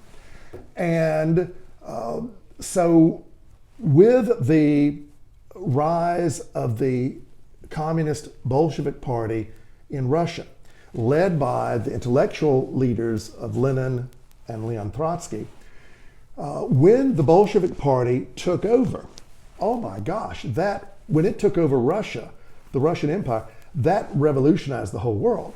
Because, and here's another similarity between communists and Christians. Like Christianity, communism is a faith that believes we have to save everyone else from himself. We have to spread the faith. We need to be evangelists. We need to spread the gospel of Christ or Marx, communism, to the rest of the world. And so, just like Daniel Ortega, the top communist dictator in Nicaragua, said the Sandinista communists in Nicaragua said, we want a revolution without borders. And so, from the get-go, the communists in Russia wanted to export revolution. And you had a war between Leninist Russia and Poland in 1920. Of course, Stalin would export revolution to Eastern and Central Europe in late 44, early 1945. Well, and not to get ahead of the game, but going back to Lenin, in October, according to the Western calendar, in early November of 1917, the communists would take over Russia. That was the biggest country in the world, and the Russians would create a massive totalitarian, communist, Marxist-Leninist government that would become the role model. It would establish the structure for every single subsequent communist government that's ever existed. And my goodness, it would create a totalitarian tyranny. It would create, this tyranny would spread from Russia through Romania, Czechoslovakia, Hungary, Poland, East Germany, and then, thanks to Soviet influence, North Korea. There wouldn't have been a NATO alliance or a Warsaw Pact alliance and a Cold War from 1945 to 1990 had it not been for communism. And the Russians wanted to take over Western Europe. We became much more internationalist after World War II, unlike World War I, and we now had a permanent military presence. We never downsized our military remotely to the extent that we had after every previous American war. We now created the modern permanent military-industrial complex in this country, the national security state with the CIA and about 16 other intelligence. I can't remember if we have 13 or 17. It's somewhere in the teens, the number of intelligence agencies we have. We would get so involved in overthrowing governments around the world to try to prevent communism from ruling throughout the Third World. Russia would, when the Russian communists realized that they were not going to be able to take over Western Europe in all likelihood, they spread their tentacles throughout the Third World. and captured a lot of revolutionary anti-colonial movements in the post-war era. My goodness, there would not have been a Korean War had it not been for Kim Il-sung, the Russian-imposed dictator of North Korea, who got backing for the backing of Joseph Stalin, the dictator of the Soviet Union, and Chairman Mao in China before he, on June 24th, 1950, invaded South Korea. There wouldn't have been a communist revolution in Vietnam, led by Ho Chi Minh. There wouldn't have been the Vietnam War if not for communism. You wouldn't have had the rise of the communist revolutions of the Khmer Rouge and Pol Pot in Cambodia in 75 and in 76 in Laos with the Pathet Lao. We wouldn't have had the communist revolution in Cuba with Fidel Castro and Che Guevara and Raul Castro. And hey, Cuba immediately, once on January 1st, when Fidel Castro and Raul and Che took over in Havana, almost from the get-go, they sent revolutionaries all over Latin America to foment revolution. You know, that's why it's not a coincidence that the Bay of Pigs invasion, while yes, that was an American-controlled operation, but the training camp or camps for those for the Cubans who fought in Cuba against the Castro regime, the training camps were in Guatemala. I mean, anti-communists all over Latin America felt threatened by the communists in Cuba. Che Guevara was killed trying to lead a revolution in Bolivia, pretty long ways away from Cuba. Castro and Che Guevara sent Cuban revolutionaries to Africa before he was killed fighting for communist revolution in Bolivia. Che Guevara was leading revolutionaries in the Congo, which would later be Zaire before it would go back to being the Congo. And Fidel Castro in the 70s would send Cuban troops to help communist revolutionaries in Africa. And we would have a tragically successful communist revolution led by Colonel Mengistu, overthrowing His Majesty Emperor Haile Selassie II in Ethiopia in 1975, and we would have the horrific communist-caused famine there. So, my goodness, communism would take over a record number of countries, would lead to a record number of wars, inspired by communists wanting to spread the gospel of Marx all over the world. Also, communist governments learned right away that communist economics don't work and they can't compete with neighboring capitalist countries. And they feared capitalist countries economically. They feared their people were fleeing to capitalist countries. There was an enormous brain drain. There was a tremendous brain drain from East Germany to West Germany. I mean, that's the reason for the Berlin Wall, put up in early August of 1961 to prevent the best and brightest of the East Germans from fleeing from communist East Berlin to non-communist West Berlin, which was a free, democratic, prosperous island of liberty in a sea of East German communist slavery. The Vietnam War, which would kill 58,000 Americans and probably over 1 million Vietnamese, I don't think would have come about but for communism. It was the communist North Vietnamese government, aided by the Viet Cong or Viet Minh communist guerrillas in South Vietnam, who were the aggressor in that war, or aggressors in that war. We lost, and to backtrack a little bit about Korea, we lost 38,000 soldiers in the Korean War. My goodness, you look at all of, as I mentioned before, all the American involvement in conflagrations all over the third world, CIA coups, et cetera, in this Cold War with Russia. And then even beyond the Cold War, my goodness, we still have a communist dictatorship in China, in Cuba, now once again in Nicaragua, to a great extent in Venezuela. But even way beyond communist governments, communism has had an enormous impact on the non-communist world regarding the non-communist world's internal dynamics. For example, I think you can make a credible case that if Marxism did any good, it was to so frighten the bourgeois ruling class of the Western European nations and America, and Canada, and Australia, New Zealand in the late 19th and early 20th centuries to dramatically speed up the pace of reforms. I think it was largely out of fear of some kind of a communist revolution that we in the Western world, the capitalists, during the Victorian age, from the mid 19th to the early 20th centuries, we would permit labor unions, we would allow them collective bargaining rights, we would start to regulate businesses, particularly factories, much more. We would have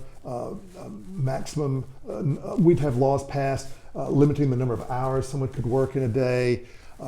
We would eliminate backbreaking physical labor for women and children. We would have child labor laws. We also developed free public schools, mass-based democracy for the poor, not just for poor men, but poor women as well. We really did see a number of economic and political, educational, and social reforms that I think came about, certainly influenced or speeded up by the threat of communism. We were able to forestall or prevent a communist revolution because of all these tremendous, wonderful reforms.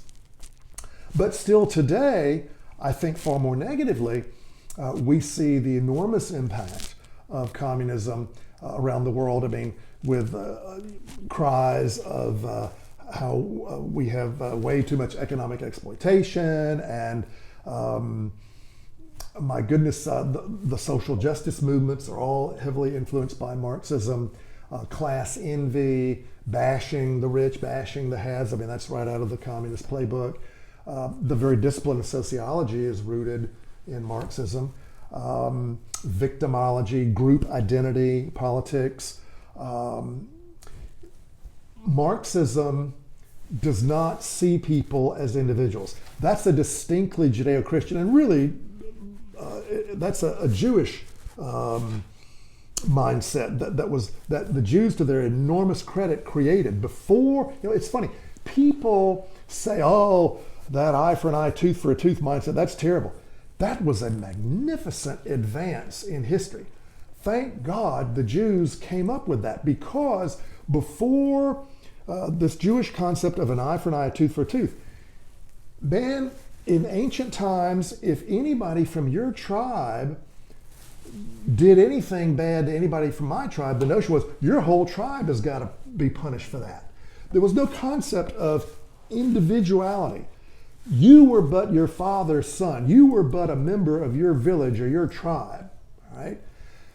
And so my tribe would maybe try to wipe out your whole clan.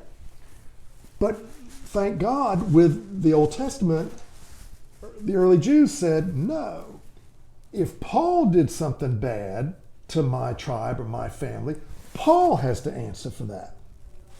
And if Paul is found guilty, only Paul will be punished for that. Not Paul's wife or son or daughter or anybody else in Paul's life. Well, that's an enormous advance forward for humanity. Well, communists fundamentally reject that. Communists say, no, the individual is nothing. You are either a member of a good group or a bad group. You're either on the side of righteousness, social justice, you're a member of the proletariat, or you're a peasant, or you're an evil bourgeois factory owner, or an evil monarchist, or an evil kulak, a rich farmer. And what has happened in the last several decades in American history is that in the late 20th and early 21st centuries, American Marxists have realized that, the class conflict aspect of Marxism which is really the heart of it, never really caught on in capitalist societies because most Americans, by global standards, are doing pretty doggone well. I mean, we're the richest people in history. And gosh, our poor live like kings compared to most of the rest of the world. And the working class, and here's another great irony of Marxism, the working class has never embraced Marxism. The working class has historically been way too religious, and I think that's another reason why Marx hated religion so. I think he saw religion, well, he called it the opiate of the masses, and he said that man is God. He believed that religion was the ultimate brainwashing tool of the bourgeois ruling class to, as Napoleon put it, Napoleon said, religion is great stuff for keeping common people quiet. Religion is what keeps the poor from murdering the rich. Well, Marx absolutely believed that. But in modern America, American Marxists have substituted race for class. And so now you have, and this really ties back into cancel culture, certain, the white race is evil. Non-white races are good. Men are evil. Women good. You've got straights bad. Gays good. I mean, the Marxist mindset is a simplistic world of black and white, good and evil, no variations of gray. And so this also helps explain, to go back to an earlier question, why people like Mao and Marx and Lenin are never called out on their sins by the true believers. So much of our politics today are enormously colored by Marxism. Group identity politics, social justice movements, cancel culture, canceling somebody from the public sphere for something that he or she is alleged to have said or done 10, 20 years ago. Context means nothing. That's irrelevant. So it's a merciless mindset. Again, it has no restraints. Jefferson and Madison and our founding fathers were the greatest comparative political scholars of all time, I believe, and they knew that, as the Bible taught them, and they were all regular readers of the Bible. They were almost all devout Christians. Even someone who was not a devout Christian like Jefferson still read the Bible regularly and was culturally certainly a Christian. And he said, I am a real Christian, that is to say, a disciple of the doctrines of Jesus. Jefferson and Madison and company believed that the Bible is right, man is inherently evil. And this is another rejection of Marxism. Marxism believes that man is inherently good and society terribly corrupts him. Rousseau believed that man was good, but modern society corrupts him. And Marxism believes that it's this capitalist system, in particular, especially the bourgeois industrial stage of it, that so distorts man, that so perverts man into something evil, certainly the bourgeoisie. But with communism, we can have an idyllic, heaven on earth, stateless, classless utopia. Well, the Bible teaches us, and our founding fathers believed that, no, the Bible is right. Man is inherently evil. Man is sinful. And we are not perfectible. And we have to obey these 10 commandments and the golden rule. And so our government in the U.S. is set up by the founding fathers to have lots of double, triple, quadruple checks, monkey wrenches thrown into the system, checks and balances, different branches of government, so that no one branch of government can ever get too big for its britches, can ever get too powerful. Everybody is constantly watching everybody else and is jealously guarding his own power. You don't want anybody in charge.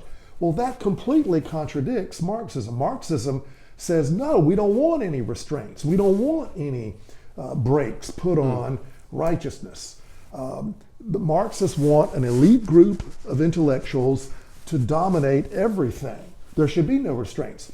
The Canadian Premier, Monsieur Justin Trudeau, he said a few years ago, openly, publicly, he really admired the Chinese government, which is communist, a dictatorship. I mean, it's the epitome in the world today of an elite group of intellectual, well-educated technocrats who run the show.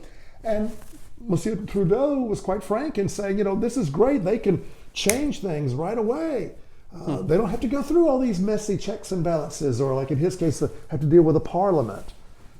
So Marxists believe that you want an all-powerful government.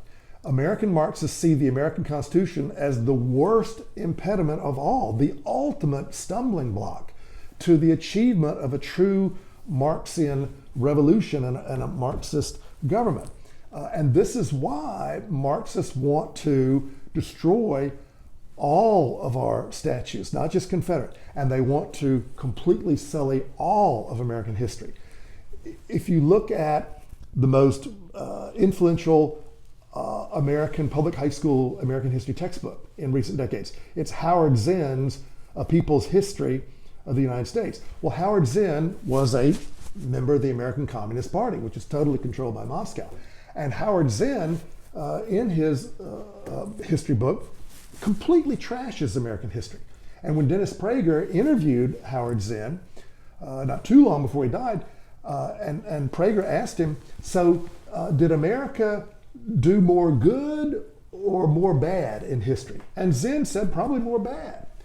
Well, communists want to so completely besmirch all of American history that young people, traditionally the most passionate, idealistic age group, will conclude, well, America is such a rotten, evil, racist, sexist, homophobic place that we don't really have any history or historical institutions worth preserving.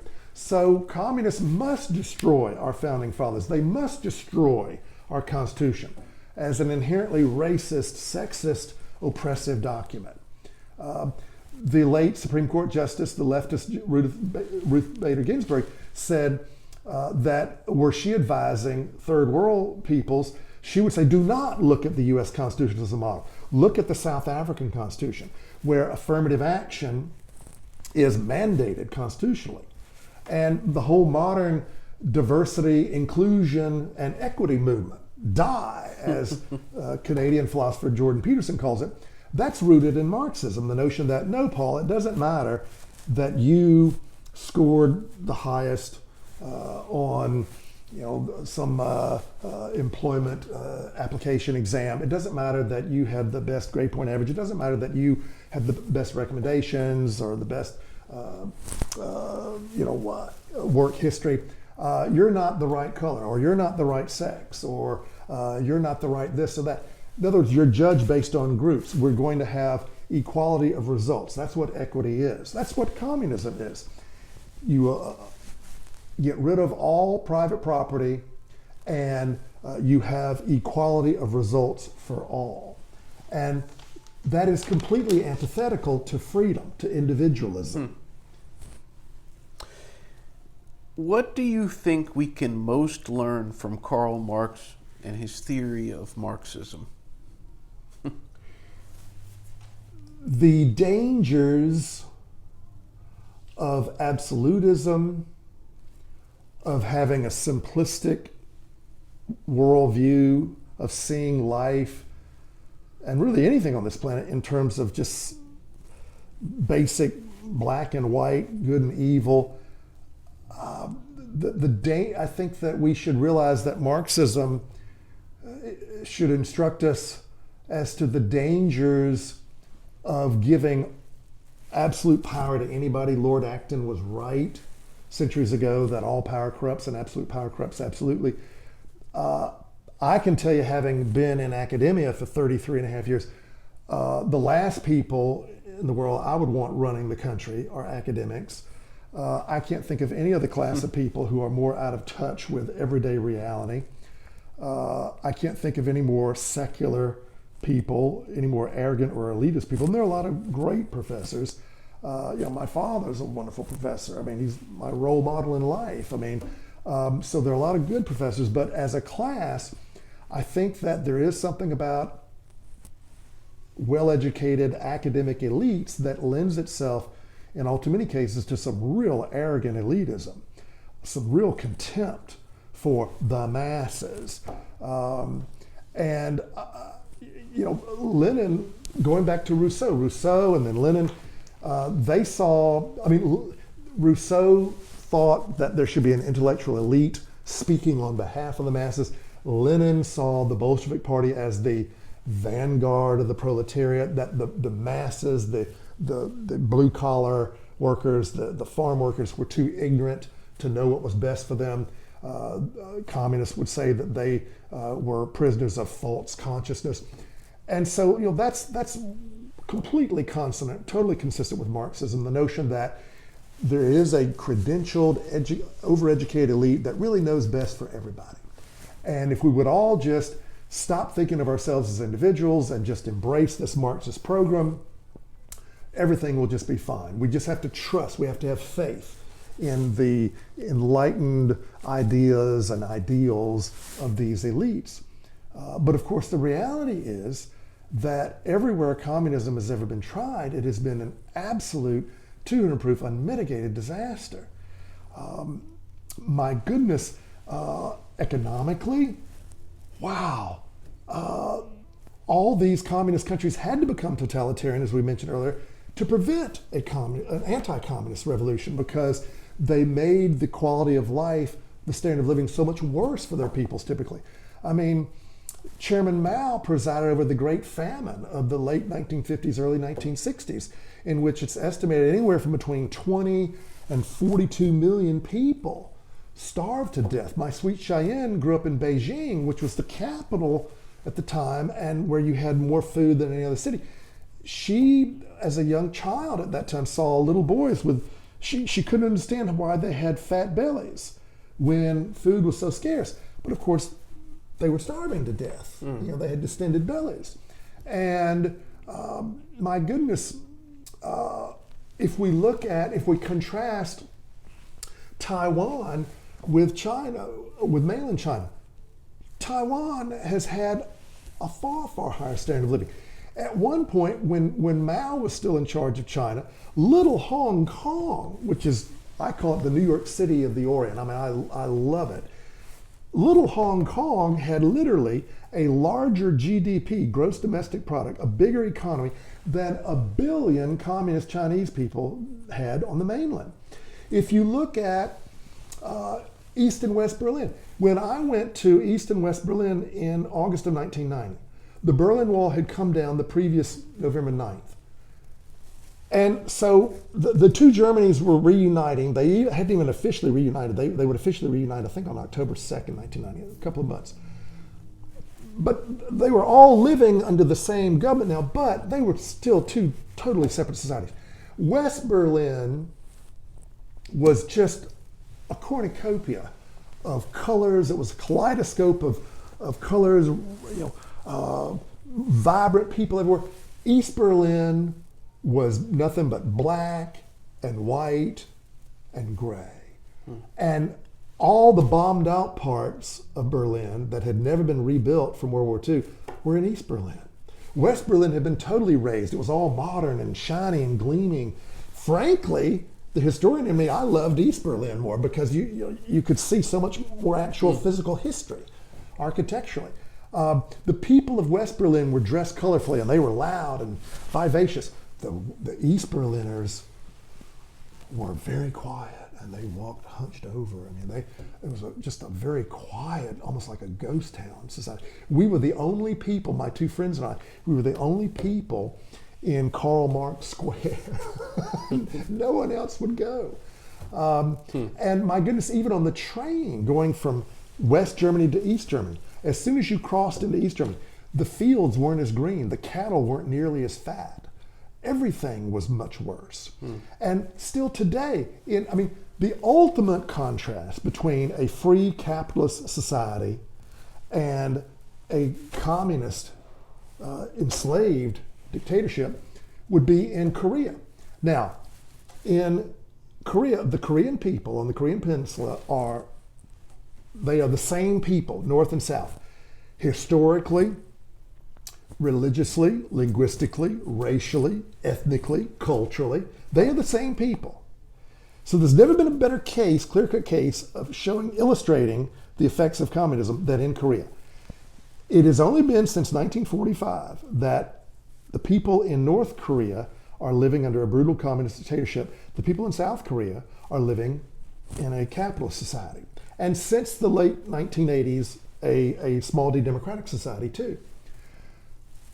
If you look at a satellite map in the year of our Lord 2022 AD, at night over the Korean Peninsula, South Korea is completely lit up. It is just a magnificent big island of prosperity. North Korea has just a few lights over the whole northern part of the Korean Peninsula, all centered around Pyongyang, the capital. And for many years now, we have seen literally human microevolution in effect along the Korean Peninsula. For years now, the average South Korean adult stands over 6 inches taller in height than the average North Korean adult. Wow. Yes. So people who can't vote with a ballot vote with their feet and try to come to South Korea. And this is why in every case I'm aware of where you have a communist dictatorship, in every such case, the communist government has to have some kind of border wall or machine gun nest, guard dogs, guards with machine guns, etc., fences all along its borders, the borders between the communist government, communist nation, and the free nation. I'm not aware of any exception to that rule. Cuba would be the only exception that comes to mind, but Cuba, and I think this is a big reason why the Cuban Revolution was never overthrown after over 60 years, it's because it's an island. But still, I have taught people, I've taught 2 young ladies whose families, they grew up in Cuba, their families illegally built a big raft so that they would risk shark-infested waters to come here. And for decades now, you know what's illegal for any Cuban to have? A compass and an inner tube. So telling. Exactly. Yeah. So absolutely, even though Marxism has not come to America or Western Europe or most of the world, and indeed, thank God, since the early 1990s, since late 89, early 1990s, we no longer have a communist dictatorship in Russia or the Ukraine or Belarus, and so many of the former Soviet republics or Eastern and Central Europe. Still, we have communism in a number of countries today, if not economically, certainly politically. In China, we have communism in Venezuela and Cuba, and we also have so many communist-influenced regimes around the world, especially today in Uruguay. And we see in Canada today, the Trudeau government shows how quickly and easily a socialist government can devolve into a communist government. The Trudeau regime, of course, has just over the last week, we're speaking today on February 19th, 2022.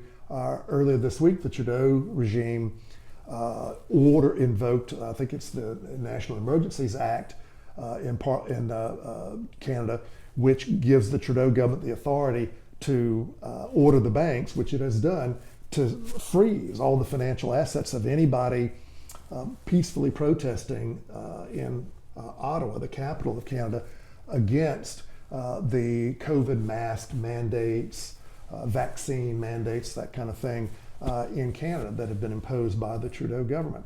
So, and quite frankly, I don't think there's any question but that Marxism pushed people like John Stuart Mill in the mid-late 19th century, liberals like Mill further to the left to embrace more socialism. And so the Labour Party of Britain would become the Labour Socialist Party. Eugene Debs was clearly heavily influenced by Marx when he was jailed for leading the Pullman Railroad strike in 1894. Well, in prison, there's a library, and he discovered Marx and became much more leftist. Even though he officially led the American Socialist Party, he was really a Marxist. And so I don't think there's that much difference between socialism and Marxism. Marx himself said that socialism is just a pit stop between capitalism and communism. And the objectivist, capitalist, libertarian philosopher Ayn Rand, who was an immigrant, a refugee from Leninist, Stalinist Russia in the 1920s when she came here, she would later write that there is no real difference between socialism and communism, that both seek to enslave mankind, albeit by different means. Socialism seeks to do it voluntarily through the vote. Communism does it through force. Socialism gives us communism by suicide. Communism gives us slavery by force, by murder.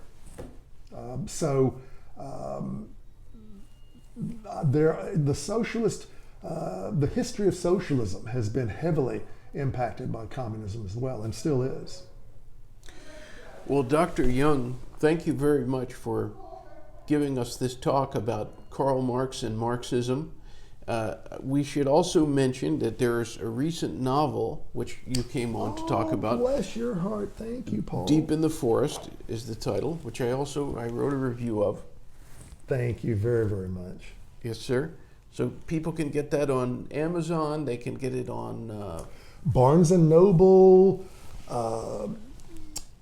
Apple, I believe, Speedy Hen, Bocanos, a bunch of sites, Target, a bunch of online sites. I'm so blessed. This is my first novel. It was published last year, and it has just gotten unanimously positive press. I never imagined, never dared to dream that it would get such a great reaction. Last I checked, it's gotten 44 reviews on Amazon, all of which are positive, about 40 or 5-star raves. I'm very grateful to you for your very positive review. People have told me how much they loved it, ranging from age 12 to 92, literally. Wow. And it's a real fun dramedy. People have told me they've laughed out loud a lot at it.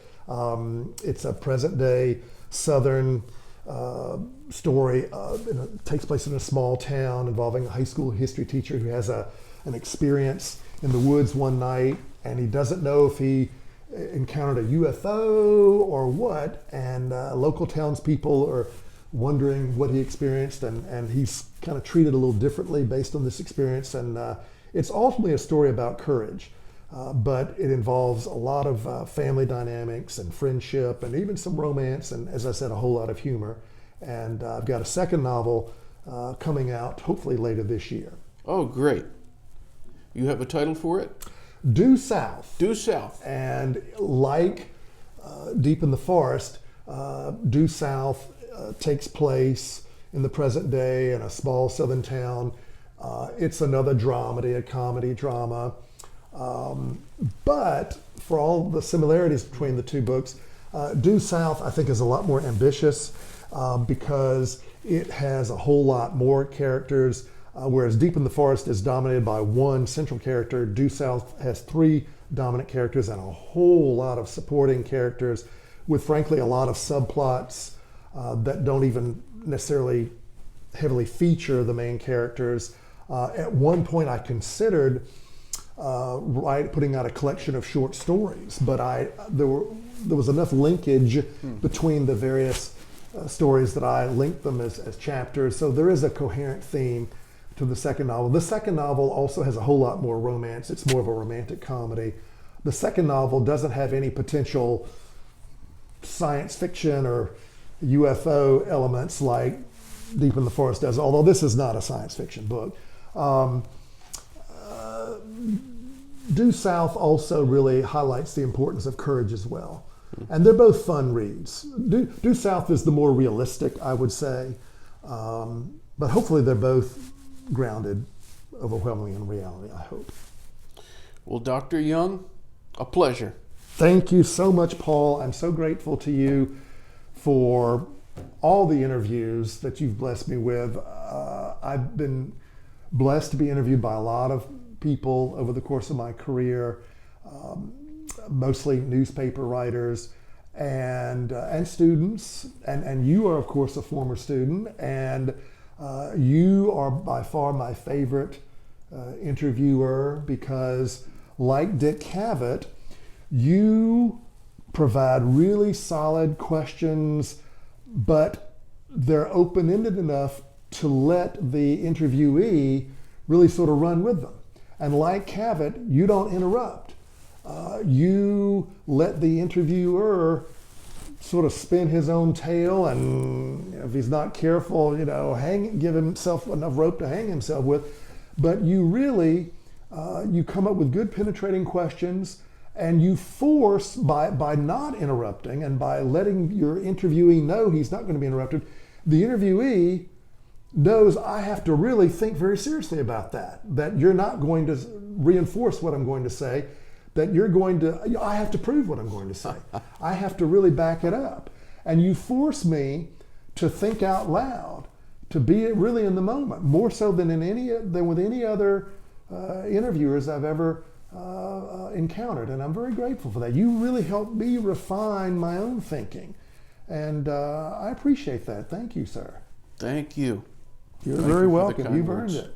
Cheers. Cheers.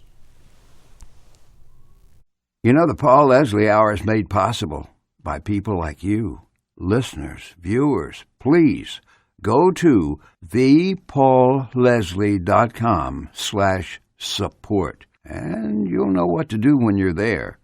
Thank you. Thank you, everyone who contributes.